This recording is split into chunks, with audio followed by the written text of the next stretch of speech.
Well, good afternoon. Thank you again for joining me this afternoon for a quick informational webinar on the RTI for SLD identification process, our response to intervention for identification of students with specific learning disabilities.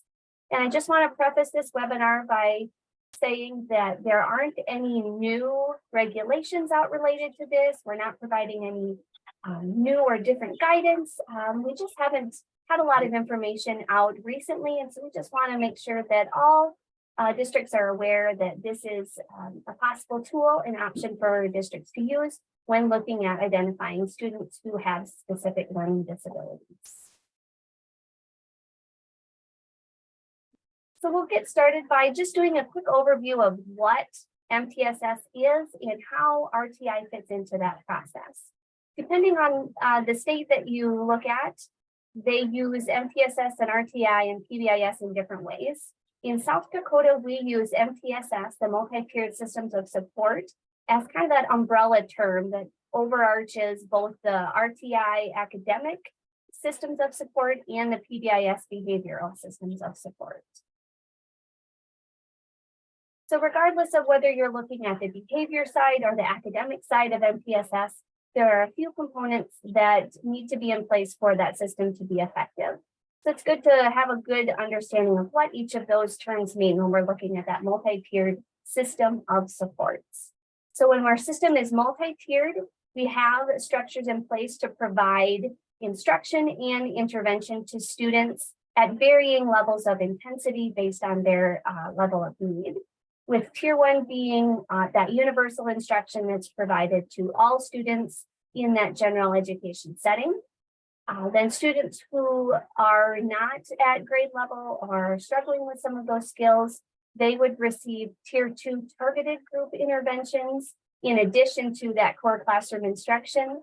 And students who are significantly behind would receive that tier three or more intensive or individualized interventions in addition to the previous tiers. For the system component of that, for a strong MTSS system, that begins with, forgive me, I'm just adding a couple people that were in the waiting room. So that system starts with leadership and buy-in at the highest levels in your district.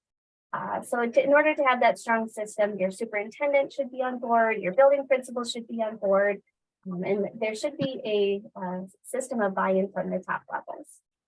The system should also include an empowering school culture focused on prevention and growth. So teachers of all levels, general ed, special ed, intervention, focused on prevention of students falling behind and growth for those students who are not at grade level.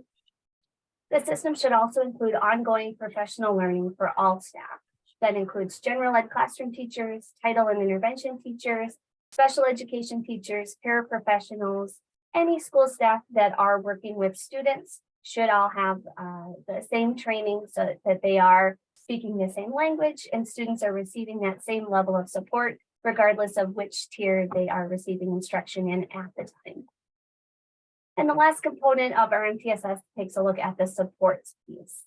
The support starts with having a strong building leadership team who guides the administration of the MTSS process. And they oversee the implementation and continued improvements through evidence-based instructional practices, evidence-based curriculum across all tiers, including that general classroom and those intervention settings, ongoing assessment, so a system of supports that includes benchmark assessments 3 times a year to determine which students are on track and which students need some additional supports, and some data-driven decision-making. So taking a look at that benchmark data, diagnostic data, progress monitoring data, all to make solid decisions about the needs and the level of growth and the response to the intervention provided to students.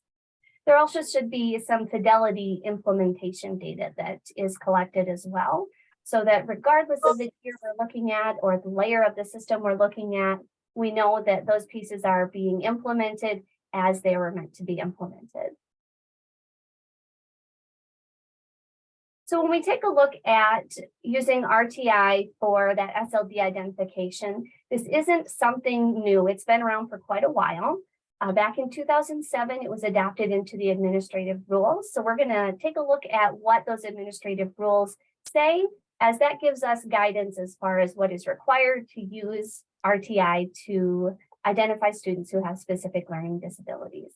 So the first administrative rule you can see on the screen here, and it says that school districts that elect to use an RTI model as part of the evaluation process for specific learning disabilities shall submit to the state for approval a formal proposal that at a minimum addresses the provisions in the administrative rule. We'll take a look at in just a minute here. So if your district has a solid MTSS RTI process in place, you will submit that for approval, and we will take a look at that and ensure that at minimum it addresses the provisions in this next administrative rule. So the second administrative rule that was mentioned in that previous slide provides information on documentation of eligibility for students with specific learning disabilities. So this administrative rule goes through all of the components for specific learning disabilities. I just pulled out the pieces of that focus primarily on that RTI component. If you'd like to see all of the pieces that are included in that, there's a link at the bottom. And I will add a copy of these slides and a couple of our handouts to the chat here before we are done today. So when we take a look at that first part at the top, it says that for a child suspected of having a specific learning disability, the documentation of the determination of eligibility shall include the following components. So when we're looking at that eligibility document and any other related documents that we look at as a team and discuss should include these components. So statement 7 includes those pieces that are required for districts that are using that response to intervention process. So that it should include a statement that the instructional strategies used and the student-centered data collected. So there should be very clear documentation of what strategies we're using to provide instruction and intervention to this student, as well as the data that was collected around this process. It should also include a statement of the documentation that the child's parents were notified about the next couple of pieces. And that parent notification part is really important. And it should begin prior to that conversation about whether or not a student may be eligible for specific learning disabilities. If your district has that RTI framework in place, parents really should be notified from the beginning about what that looks like in your district, how that process is used to support students, what data is collected, so that if a student or a team is suspecting that a student may have a learning disability, it won't be a surprise to parents that we're already using this process for all students in the school. So that documentation should include policies regarding the amount and nature of student performance data that would be collected.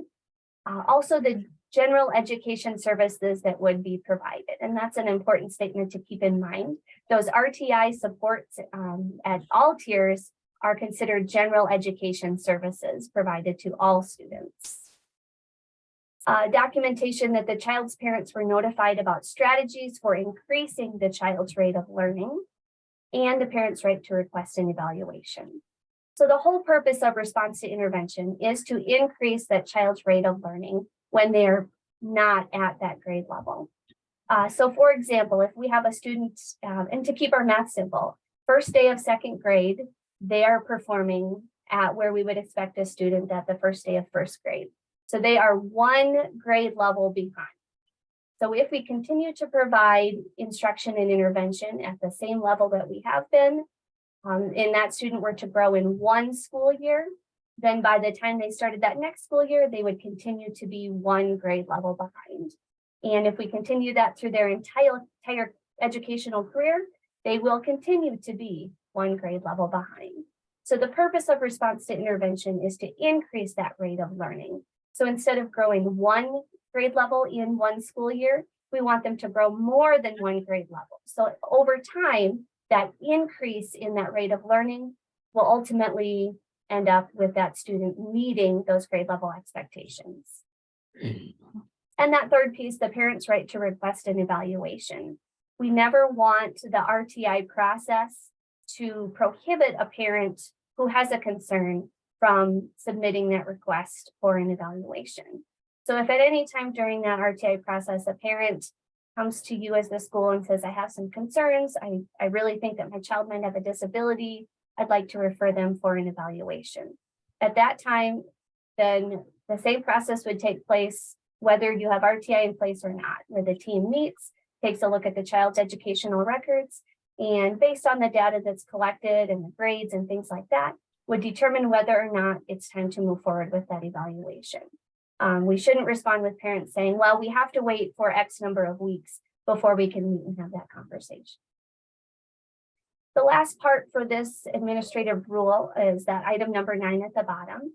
If the district is using a response to intervention model for that eligibility determination, the group shall demonstrate that the child's performance is below the mean relative to age or state approved grade level standards. And I would strongly encourage you to work with your school psychologist to determine what that looks like for your district. Another resource that we can take a look at in understanding what is required and what should be included with that RTI for SLD identification process is our current eligibility determination form.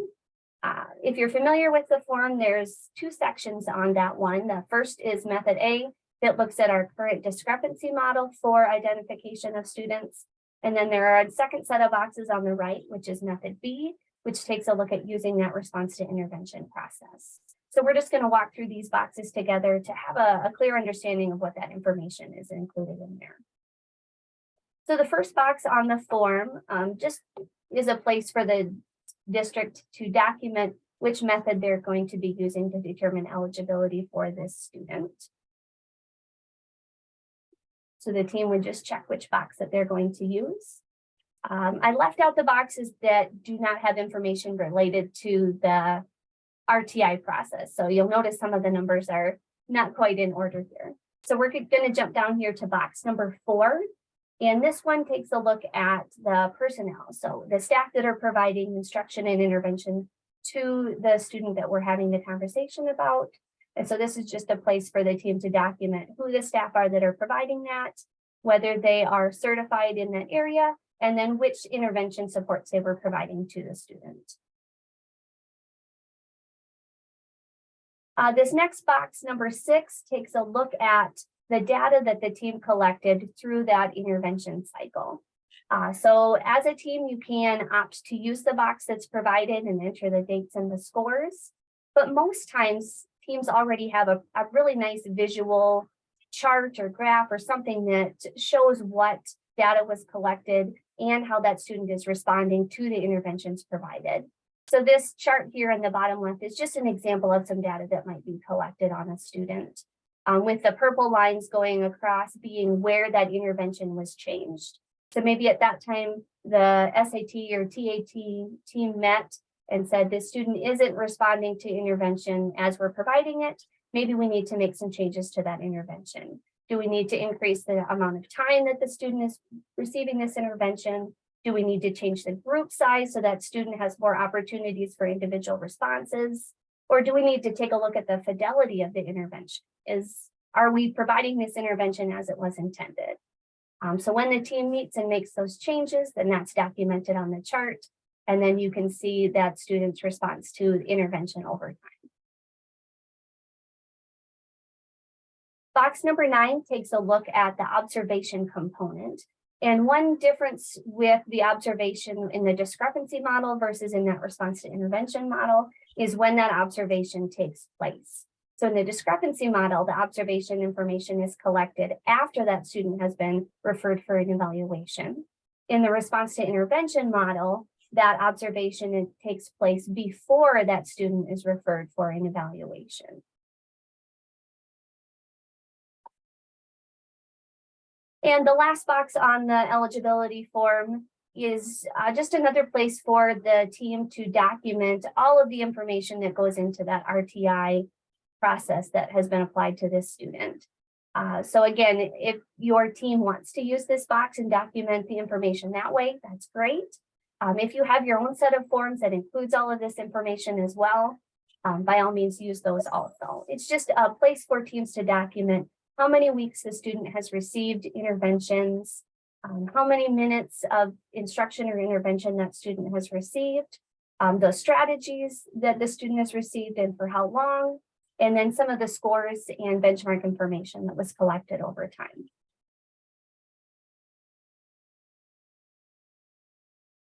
So now that we've got a kind of a nice overview of what MTSS RTI is, what our administrative rules and current forms tell us about what should be included, you may be asking yourself, is my district ready to adopt this process? And your first step would be to take a look at these statements and determine where you're at with your RTI implementation.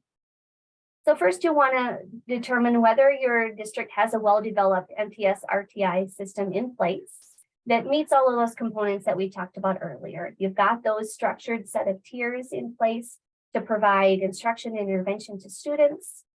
You've got strong leadership that supports the use of this process across all of your grade levels.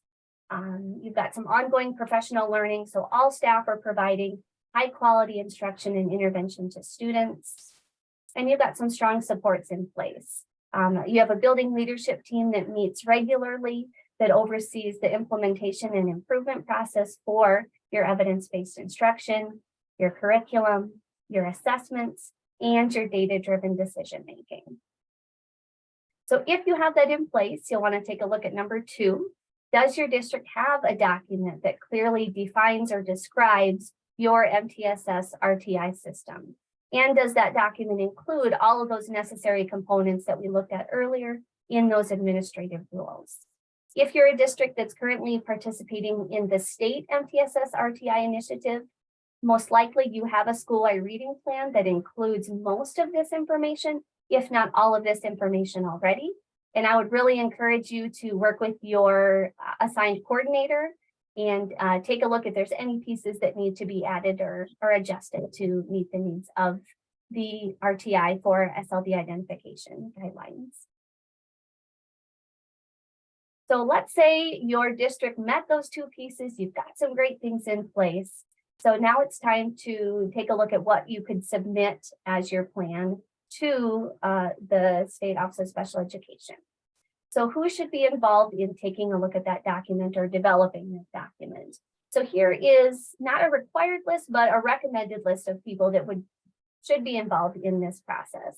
Your special education director definitely should be involved. Building principals should be involved. I would also encourage you to have representation from all of the staff who provide instruction and intervention to students in your MTSS RTI process. I would strongly encourage you to include your school psychologist as they are typically involved in all of your eligibility assessments and evaluations, and they have a wealth of knowledge related to using different discrepancy model versus the RTI model for SLD identification. And I would also strongly encourage you to include a parent or family representative on this team as well, as they can give some really nice feedback and insight into what their understanding is of your district RTI process, and maybe how you can better improve your communication to families about what that looks like. Now I'd like to take the opportunity to open up the mic for our South Dakota Association of School Psychologists to share just a little bit more about what their role could be and the benefit of including them in the process. All right. Well, hi guys. My name, can you hear me? Can I get some thumbs up? Yeah, okay. Sounds good. Okay, so my name is Kaylee Allers, and I am a school psychologist at Flandreau Public School District. And I see there's some Flandreau people on, so way to represent Flyers.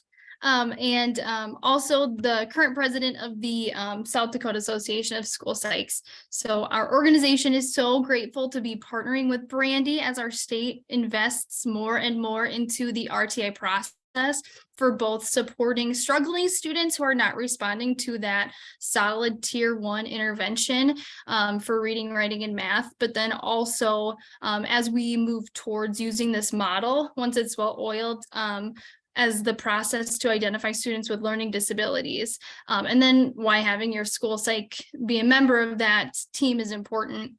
So I'm sure Maybe some of you are thinking, our school psychologist runs around the school with their head chopped off. I know that I feel like I do that often. So how in the world are they going to, be part of this team? And although I can relate, it's very important to have them on the team. And if not, at least having them consult with the team, because if we do, as a state, decide to move primarily towards using this model to identify learning disabilities, it's going to be really, really, really important that the state and all of our school districts are doing this the same way and the right way. Because in other states, they have implemented RTI as their primary model for identifying learning disorders. And some of them put the cart in front of the horse a little bit, you could say. And some of them weren't using like evidence-based tier 2 and tier 3 interventions, or they were using progress monitoring tools that were not nationally normed. And why that can be an issue is that then we will have some kids who, let's say they qualify for special education and they've been identified as a student with a learning disability in Watertown, but that same student would not meet the same criteria, let's say if they were going to Harrisburg, for example. And that's just a problem that we do not want our state to have. So when we think of RTI, I want you to all kind of think of that typical MTSS triangle, right? So usually when we look at that MTSS triangle, we have RTI on the left, and then we have PBIS on the right. For the purpose of this discussion, I want you to just imagine that RTI triangle or that MTSS triangle still split in half, but kind of all RTI. And on the left side, we have districts who are using RTI, who are using it to support our struggling students who aren't responding to that strong tier 1 instruction in the areas of like reading, writing, and math.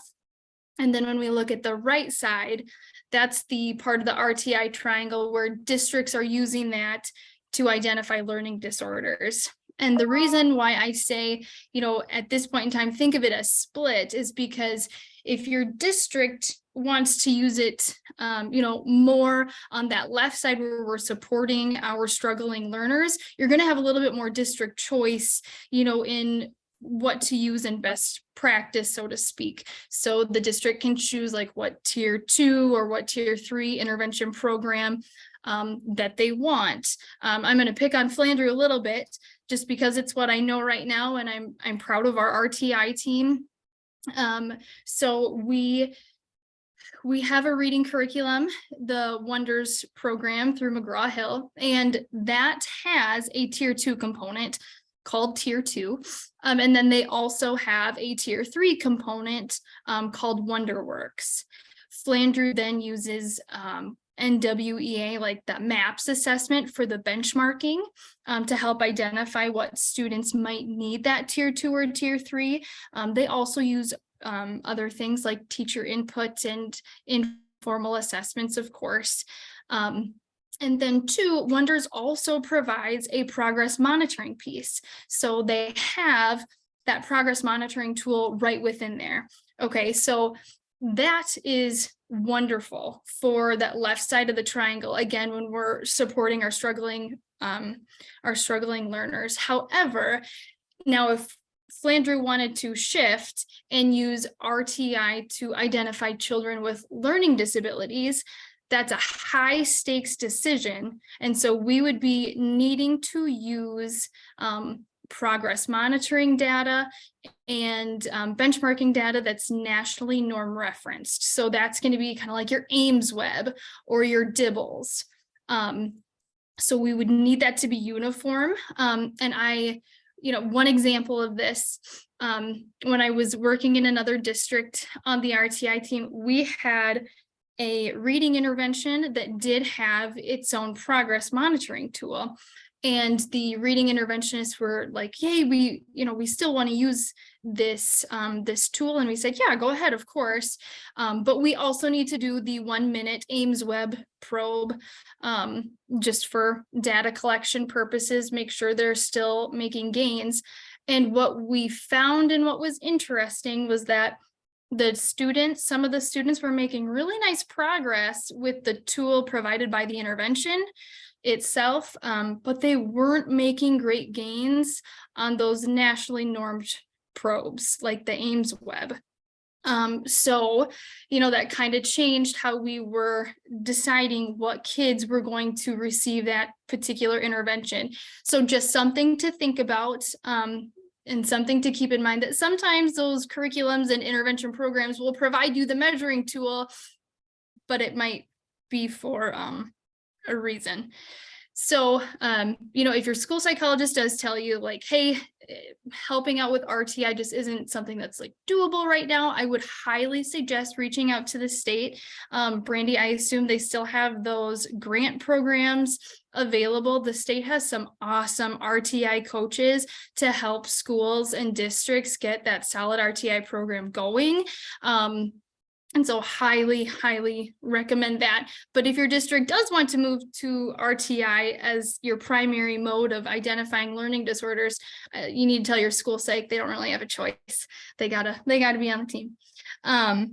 But yeah, our group is working closely with Brandy, so we can hopefully try and get some of those details ironed out on what would be best practice for the whole state. If we do get to a point where this is our primary model for identifying learning disorders, because it really is a great model. It has so many pros to it. So lots of good benefits. So be on the lookout, and thanks for your time. And thank you, Brandy, for allowing us to be part of the webinar. Yeah, thank you, Kaylee. Yeah, as Kaylee said, your school psychologist, they're going to know the data components much better than probably any other member of that team. So it's really imperative that they are part of that process as well. At this point, we don't anticipate any or haven't seen anything on the horizon as far as legislators requiring RTI, but it is an option and currently in our administrative rules, and we want to make sure that districts are aware that that option is out there and what that entails. So we put together a checklist to help your team if you currently have a plan that you've developed or you're looking to develop a plan, just to give you some guidance on what kind of things would be included in your plan. And this is the same checklist that our state review team would use to take a look at that plan and determine if all of the components are in place. And I will include this in our chat here as well, so you have a copy of this. So the first thing we would take a look at is your RTI process. And in your plan, does it include a clear description of what those tiers look like as they provide progressively more intense instruction and intervention? Is there evidence-based instruction that is provided at each tier? Are students screened at least 3 times per year? Is there continuous progress monitoring with well-defined decision rules? Decision rules just being that when you collect X number of data points, you have some decision rules to determine whether or not that student is on track to meet the grade level expectations, or do we need to adjust our intervention because they're not responding as we would expect. And there is an annual review of implementation fidelity. If you're currently participating in our state MTSS RTI initiative, you're completing that RTFI, Reading Tiered Fidelity Inventory, each spring. So you've got that piece covered. The second part we take a look at is the components of child find and referral. So in your plan, you'll want to have documentation of how your data-based decision rules for the number of data points or length of time of intervention is provided, is documented before the team would move forward with looking into special education evaluation. There should also be a documented process for how the team responds to parent requests for a special education evaluation. And in that documentation, it should allow for, like I said earlier, that review of data and response to the parent, regardless of the number of weeks that student's been receiving intervention. It should also list all of the areas defined in the SLD eligibility form that your district is prepared to look at using RTI for SLD. If your district currently has an RTI framework just for your reading components, we wouldn't expect to see math computation or some of those other pieces included. I also would want to see some psychometrically sound assessments and or data sources related to each of those district identified areas in item C. The third piece we would take a look at is your evaluation process. And all of these are connected straight to that SLD eligibility form we took a look at earlier this afternoon. So we just want to see that your process includes a plan to collect the data that is represented in that form. All right, well, we are just at 5 o'clock now, so our time is done, but I'm more than happy to stay on for a few minutes and answer any questions that anybody has. While I'm doing that, I'm going to mute myself and add those documents to the chat so that everybody's got access to them.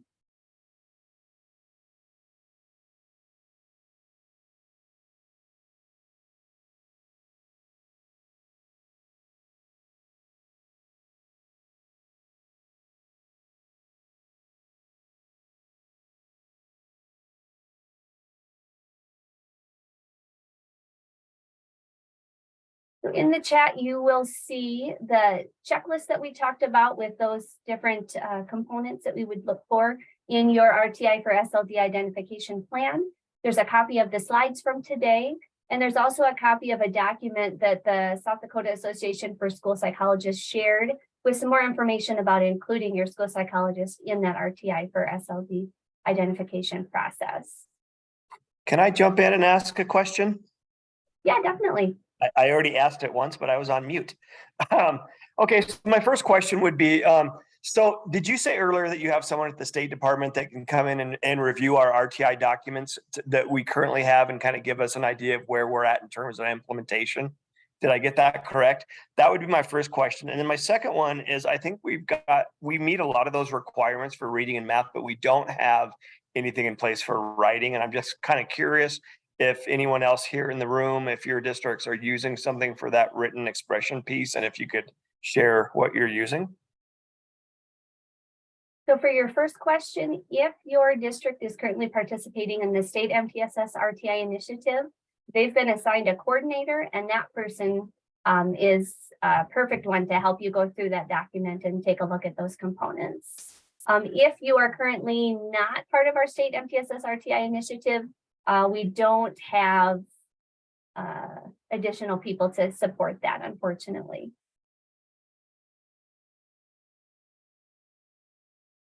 And then how about writing? Are there any districts out there that have interventions in place for writing currently that you're doing progress monitoring for? I feel like Watertown was. I'm looking through my email, Curtis, just to see.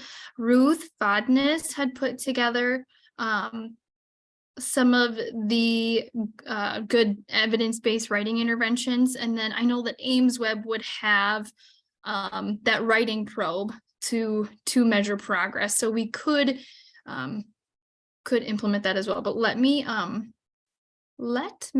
look for it if there's more questions. And then if not, I could send the list or document to Brandy, and Brandy, maybe you could send it out if I can't locate it in time.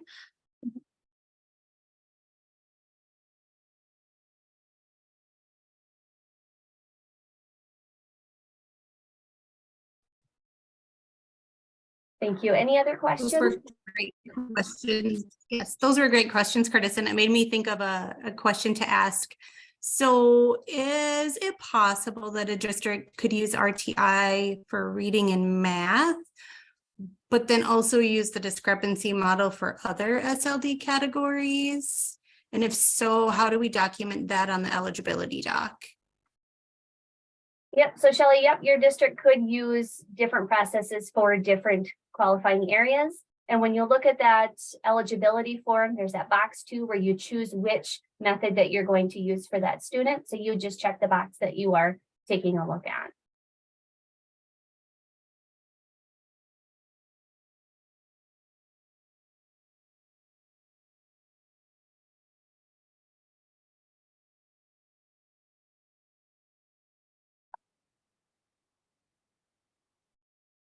Well, I want to thank you all for joining me this afternoon and for sticking around for a few extra minutes for questions.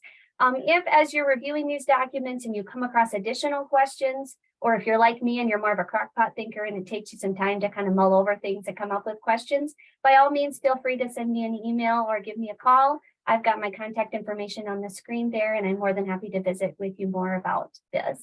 Thank you and have a great rest of your evening. Thank you.